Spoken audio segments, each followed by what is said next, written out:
안녕하세요. 이정원의 자가면역TV 한의사 이정원 원장입니다. 오늘은 제가 류마티스 관절염의 종류에 대해서 한번 이야기를 해보겠습니다. 류마티스 관절염에 종류가 있다는 사실에 대해서 몰랐던 분들도 계실 것 같습니다. 제가 오늘 말씀드릴 류마티스 관절염의 종류는 첫 번째로 혈청 양성 류마티스 관절염과 또 이제 두 번째로 혈청 음성 류마티스 관절염, 그리고 재발성 류마티스, 그리고 이제 연소성 류마티스, 그리고 다섯 번째로 류마티스 의심 증상에 대해서 한번 분류해서 말씀을 드려보도록 하겠습니다. 자, 첫 번째로 혈청 양성 류마티스 관절염에 대해서 이야기를 해보겠습니다.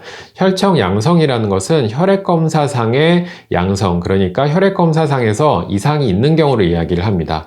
보통 이제 류마티스 관절염에서 혈액 검사를 많이 하는 것들이 RF라고 해서 류마티스 항체 검사와 또 항 CCP 항체 검사, 이런 것들이 이제 류마티스 관련한 항체 검사를 하게 되고요. 또 이제 CRP라던가 ESR 같은 염증 수치도 함께 검사를 하게 됩니다. 자, 특히 아까 말씀드렸던 RF와 이제 안티-CCP 항체 검사를 했을 때 이런 수치들이 양성이면서 우리가 흔히 말하는 류마티스 관절염의 증상들, 관절이 여러 군데가 아프고 몸이 뻣뻣하고 관절이 빳뻣해지고 또 이제 붓고 변형이 되고 이런 증상이 있는 경우에는 혈청 양성 류마티스 관절염이라고 이야기를 할 수 있겠습니다. 자, 이 중에서도 안티-CCP 안티바디, 이 항체의 검사 결과가 양성인 경우에는 그렇지 않은 경우보다는 류마티스 관절염이 조금 더 빠르게 진행이 되거나 증상이 악화될 가능성이 높다고 임상적으로는 알려져 있는데요. 초기부터 좋은 치료와 관리를 받으시게 되면 꼭 그렇지는 않기 때문에 또 많은 걱정을 또 하지는 않으시기를 바라겠습니다. 두 번째로는 이제 혈청 음성 류마티스가 있습니다. 혈청 음성이라는 것은 아까 것과는 다르게 이제 RF 수치라든지 아니면 안티-CCP 항체 수치가 이제 음성, 그러니까 이상이 없는 경우를 이야기를 합니다. 그래서 이런 경우입니다. 내가 이제 손도 아프고 예를 들어서 뭐 이제 어깨도 아프고 무릎도 아프고 다발성의 관절 통증이 생겨서 이제 류마티스 전문 병원에 갔는데 혈액 검사를 해봤더니 아무 이상이 없는 것입니다. 하지만 이제 증상의 모양이라던가 양상이 류마티스와 상당히 비슷하고 실제적으로 이제 관절에 염증이 발생되는 것이 관찰이 된다면 이런 경우는 혈청 음성 류마티스라고 우리가 이야기를 하게 됩니다. 이 경우에 이제 아까 말씀드렸던 염증 수치인 CRP나 ESR은 양성인 경우도 있고 음성인 경우도 있습니다. 심지어 이제 혈액 검사상에는 아무 이상이 없는데 관절이 점점 아프고 변형되는 경우도 있기 때문에 이런 경우는 또 이제 제대로 된 진단과 치료가 꼭 필요하다고 이야기를 할 수가 있겠습니다. 그리고 이제 이런 환자분들은 아직까지 혜택이 좀 적은 것이 뭐냐면은 산정특례라고 해서 보통 우리가 난치성 자가면역 질환 같은 경우에는 병원비의 본인 부담금이 좀 낮아지게 됩니다. 하지만 혈청 음성인 경우에는 아직까지 이제 산정특례가 적용이 되고 있지 않기 때문에 이런 환자분들이 조금 더 고통이 가중된다고 할 수가 있겠죠. 그래서 이제 국가에서도 혈청 음성인 경우에도 이제 산정특례를 적용시켜 주셨으면 하는 저의 바람도 좀 있습니다. 그리고 이제 혈청 음성 류마티스와 증상이 비슷한 관절염으로 건선성 관절염이라는 것이 있습니다. 이 건선성 관절염이라는 것은 뭐냐면은 보통 우리가 피부에 발생하는 건선이라는 질환을 한 번 정도 들어보셨을 것입니다. 이 건선이 발생하면서 동시에 이제 관절에 염증이 발생하는 것을 우리가 이제 건선성 관절염이라고 이야기를 하게 되는데요. 그런데 이제 일부 환자분들의 경우에는 피부에 건선이 먼저 발생하는 것이 아니고 관절에 염증이 먼저 발생하는 경우도 있습니다. 그래서 이런 경우는 혈청 음성 류마티스와 굉장히 증상이 유사하기 때문에 임상적으로는 좀 구분이 힘든 경우들이 있습니다.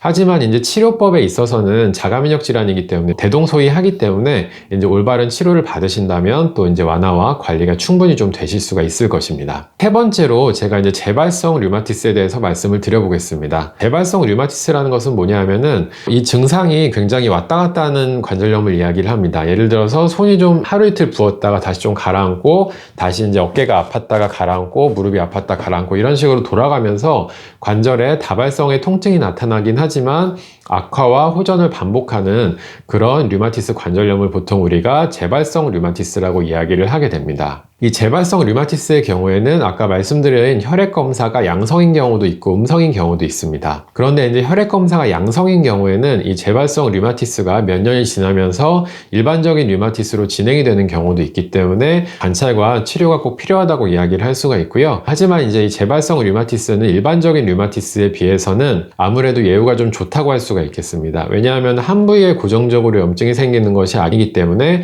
아무래도 관절의 변형이라던가 후유증이 발생할 가능성이 좀 적습니다. 하지만 충분한 관리를 좀 해주셔야 되겠고요. 재발성 류마티스 환자분들은 특히 이제 저는 식습관을 좀 철저하게 관리를 해서 염증이 발생할 만한 어떤 술이라던가 너무 기름진 음식이라던가 체질에 따라서는 밀가루 음식이라던가 이런 것들은 좀 주의하시는 것이 좋다고 말씀을 드리고 싶습니다. 자, 네 번째로 연소성 류마티스 관절염이 있습니다. 이것은 이제 16세 이전에 발생하는 관절염을 이야기를 하는데요.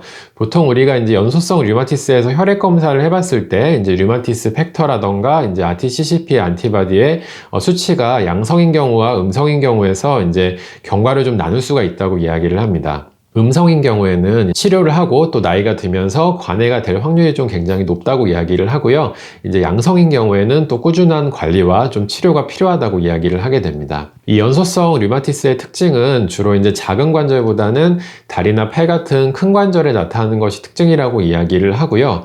그리고 또 이제 팔다리에 힘이 없어지는 이런 증상이 이제 병행이 되는 경우도 있다고 이야기를 하게 됩니다. 다섯 번째로 류마티스 의심 증상이라는 것이 있습니다. 이 류마티스 의심 증상이라는 것은 무엇이냐면 류마티스 관절염의 진단 기준에 충족되는 부분이 한두 가지는 있지만 모든 기준을 충족하지 않아서 류마티스 관절염으로 진단받기에는 좀 애매한 상태를 이야기를 합니다. 예를 들어서 이제 혈액 검사상에서 류마티스 인자가 나왔는데 관절 통증은 거의 없고 경미한 경우도 있을 수 있고요. 그냥 이제 류마티스 관절염 검사상 이제 혈청 검사상에서는 음성인데 아침에 일어났을 때 손이 좀 뻣뻣하거나 이제 손이 몇 군데 아프거나 이제 이런 경우에는 좀 애매한 경우라고 이야기를 할 수가 있겠습니다. 자, 이런 경우에 근데 임상적으로 추적 관찰을 해보게 되면은 점차적으로 이제 관절 통증이 심해지고 부위가 늘어나서 류마티스로 진행이 되는 경우도 있고 일시적인 순환장애로 인해서 발생하는 것이기 때문에 또 이제 치료하면 좋아지는 경우도 있습니다. 특히나 이제 갱년기 여성분들에게 손이 뻣뻣한 증상이 많이 발생하게 되는데요. 이런 경우는 실제로 류마티스로 진행되는 경우도 있을 수가 있지만 갱년기 장애로 인한 혈액순환 장애로 인해서 발생하는 경우도 있기 때문에 또 이런 경우는 제가 이제 치료를 해보게 되면은 반응이 좀 빠르고 또 빠르게 좋아지는 경우들도 많이 있었습니다. 그래서 이제 이 류마티스 의심 증상의 경우에도 우리가 이제 아주 방심할 것은 아니고 계속적으로 이제 추적 관찰을 하고 좋은 치료를 받아서 이런 증상을 완화시키는 것이 좀 필요하다고 이야기를 하고 싶습니다.